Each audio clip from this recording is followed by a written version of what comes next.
सभी को नमस्कार। आज हम करेंगे मांग का नियम क्या है, इसकी मान्यताएं क्या हैं। पिछले टॉपिक में हमने पढ़ा था मांग किसे कहते हैं, मांग के निर्धारक कारक कौन कौन से हैं। मांग का नियम क्या है? अन्य बातें समान रहने पर किसी वस्तु की कीमत बढ़ती है तो मांग की मात्रा गिरती है, वस्तु की कीमत गिरती है तो मांग की मात्रा बढ़ती है। यानी वस्तु की कीमत और मांग की मात्रा में विपरीत संबंध है अन्य बातें समान रहने पर। अब तुम्हारे लिए मन में आ रहा होगा कि अन्य बातें समान रहने पर अक्षर का मतलब क्या है। यही मांग के नियम की मुख्य मान्यताएं हैं जो ये कहती हैं कि हम अन्य बातों को समान मानकर चलेंगे। आपने देखा इस नियम में हम देखना क्या चाह रहे हैं, हम ये चाह रहे हैं देखना कि कीमत का मांग पे क्या असर पड़ता है। हम सब जानते हैं कीमत बढ़ती है तो मांग की मात्रा गिरती है, कीमत गिरती है तो मांग की मात्रा बढ़ती है। लेकिन अन्य बातें समान हो तब ये होता है, अन्य बातें समान ना हो तो कभी कभी ये कीमत के प्रभाव को भी समाप्त कर देती हैं। कैसे? हमने मांग को निर्धारक कारक किए थे, मांग के निर्धारक कारक किए थे ना।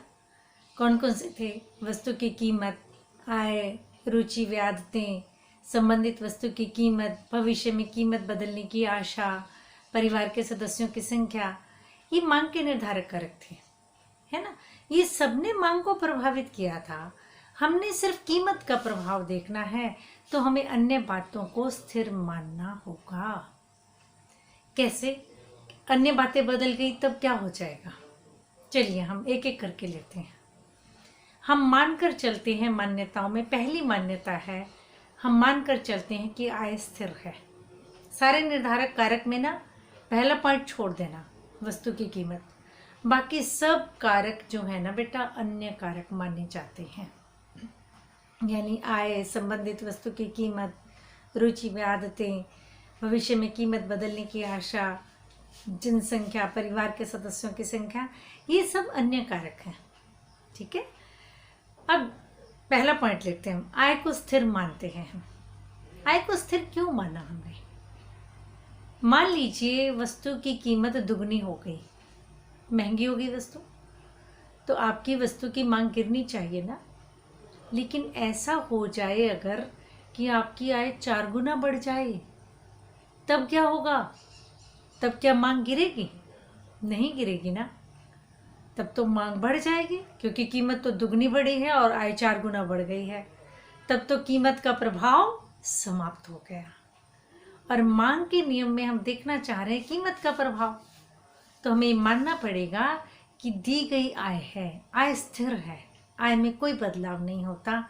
तब तो पक्का है कीमत बढ़ेगी तो मांग गिरेगी, कीमत गिरेगी तो मांग बढ़ेगी। ठीक है। इसी तरह से सेकंड पॉइंट, हमारी रुचि और आदतें। जो वस्तुओं में ज़्यादा अच्छी लगने लगती है हम वो महंगी होने पर भी खरीदने लगते हैं, तो मांग का नियम तो फेल हो जाएगा। तो जो रुचि और आदतें हैं हम ये मान के चलते हैं वो स्थिर है, वो बदली नहीं है। ठीक है। ये नहीं है कि समय के साथ साथ आपकी रुचि बदलती है, वास्तव में तो बदलती है ना। हमारी रुचि बदलती है, हमारी आदतें बदलती हैं, हमारी वस्तुओं के टेस्ट बदलते रहते हैं। अगर वो टेस्ट बदल गए तो कीमत के बढ़ने पर भी आप डिमांड ज़्यादा कर लेते हैं ना। तो इसका मतलब हम ये मानकर चलते हैं आपकी रुचि और आदतें स्थिर हैं। इसी तरह से आप संबंधित वस्तु की कीमत को भी स्थिर मान के चलते हैं। आपने पढ़ा था पिछले टॉपिक में कि पूरक वस्तुएं हैं, एक वस्तु की कीमत बढ़ती है तो दूसरे की मांग गिर जाती है। अगर एक वस्तु की कीमत गिरती है तो दूसरे की मांग बढ़ती है ना। इसी तरह से स्थानापन्न में पढ़ा था, एक की कीमत बढ़ती है तो दूसरे की मांग बढ़ती है, एक की कीमत गिरती है तो दूसरे की मांग गिरती है। एक वस्तु की कीमत बदली तो दूसरे को प्रभाव डाल रही है ना, जैसे एक छोटा सा एग्जाम्पल लेते हैं, चाय की कीमत 10 रुपये से गिरकर 5 रुपये हो गई, तो चाय की मांग क्या होनी चाहिए थी? बढ़नी चाहिए थी ना।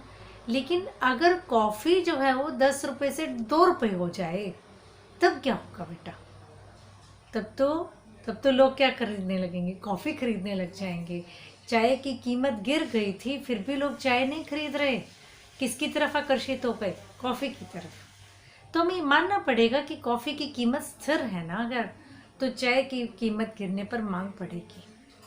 यानी कोई एक वस्तु का प्रभाव दूसरे पे ना पड़े, ये हम मानकर चल रहे हैं कि संबंधित वस्तु की कीमत स्थिर है।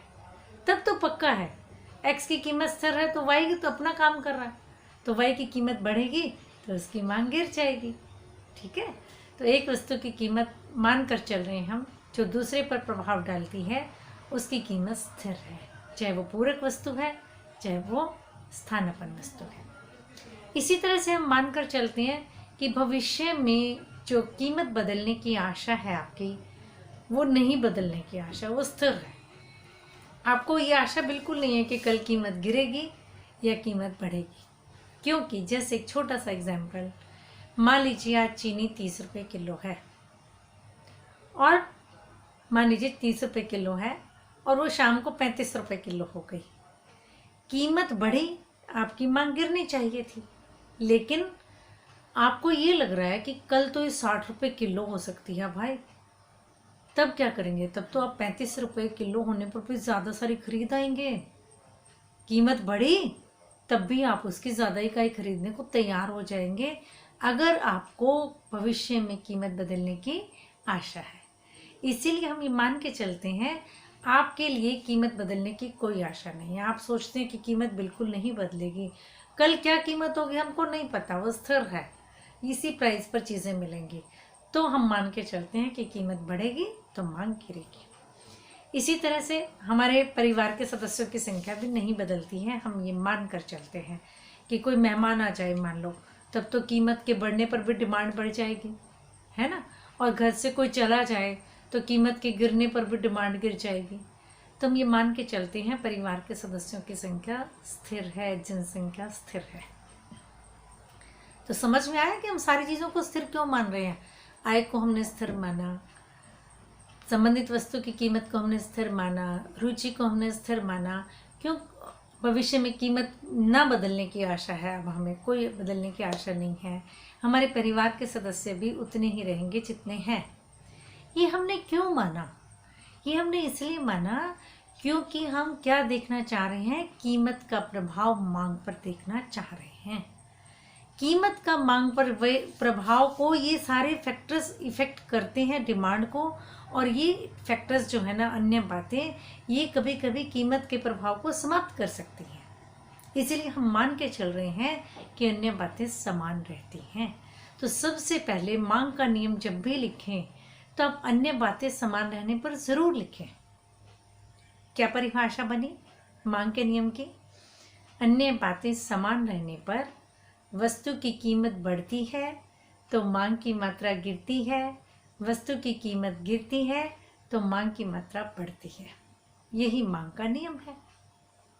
अन्य बातें समान रहने पर ज़रूर लिखना है, क्योंकि हम सिर्फ कीमत बड़ी मांग गिरती है ये लिख देंगे तो अन्य बातें बदल गई तो क्या होगा, है ना। अब मांग के नियम की मान्यताएं कौन कौन सी हुई?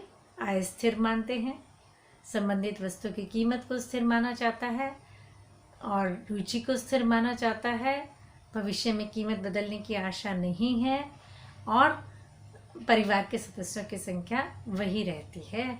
तब ये पक्का है कि कीमत के गिरने पर मांग बढ़ेगी और कीमत के बढ़ने पर मांग की मात्रा गिरेगी।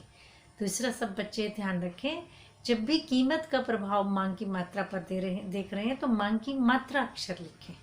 कीमत बढ़ती है तो मांग की मात्रा गिरती है, कीमत गिरती है तो मांग की मात्रा बढ़ती है। मांग के नियम में मात्रा अक्षर ज़रूर है, ठीक है। हम अन्य बातें समान रहने पर लिख देते हैं, फिर हमें ध्यान नहीं रहता है कि हम मांग लिख रहे हैं कि मांग की मात्रा लिख रहे हैं। तो सब बच्चे याद रखें, अन्य बातें समान रहने पर किसी वस्तु की कीमत गिरती है तो मांग की मात्रा बढ़ती है, वस्तु की कीमत गिरती है तो मांग की मात्रा बढ़ती है, और वस्तु की कीमत बढ़ती है तो मांग की मात्रा गिरती है।